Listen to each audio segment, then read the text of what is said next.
Thank you, and let me say that it's truly a pleasure to be part of this distinguished panel, and I would like to welcome all of you to the great city of Abu Dhabi, and looking forward to have the right conversation, the right dialogue during this event. Dan, you touched, I think, the point. Today, when you look at Adipec, it's a great platform for policymakers, business executives to talk and discuss the right topics. And I like the theme, decarbonization, faster, together. First of all, it's really great to be here at Adipec and discussing, both producing oil and gas, but also how to decarbonize the energy system. In Equinor, we believe in a balanced energy transition, meaning that we will need to continue producing oil and gas, but with as low emission as possible, and then also be able to deliver to our customer other types of energies which are much, much lower in CO2 emission. Yeah, I would like to maybe begin with reframing the challenge a little bit, because I think the challenge is really more people on this planet living better lives, and that will require more energy. And I think this is what this industry has been doing over the last many, many years. And I think it's also an industry that is very innovative and that is able to bring forward huge capital projects. And this is what it needs in the next step. We need to make sure we can bring this energy to the world in a reliable, in an affordable, but increasingly decarbonized way. This industry and this conference have changed from focusing on the oil and gas cycle to recognizing the energy trilemma and recognizing the urgency of the climate.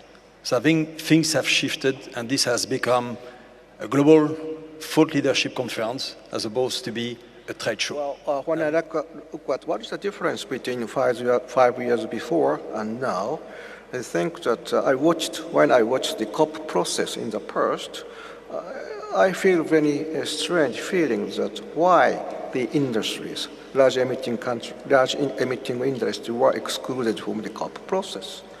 Now, I think what Dr. Sultan is going to do in this COP process is to bring the oil and natural gas industries or large emitting companies to play a central role to decarbonize the CO2. As I look at the last 5 years, really things have changed from it being an oil and gas conference to being an energy ecosystem. And at Baker Hughes, as you said, we're an energy technology company.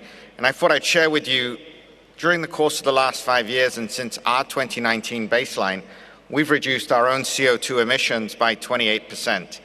And the way we've done it is through partnerships and creating an ecosystem of partnerships. And as I look at the panel of speakers we had previously, I look at Oxy and Vicky.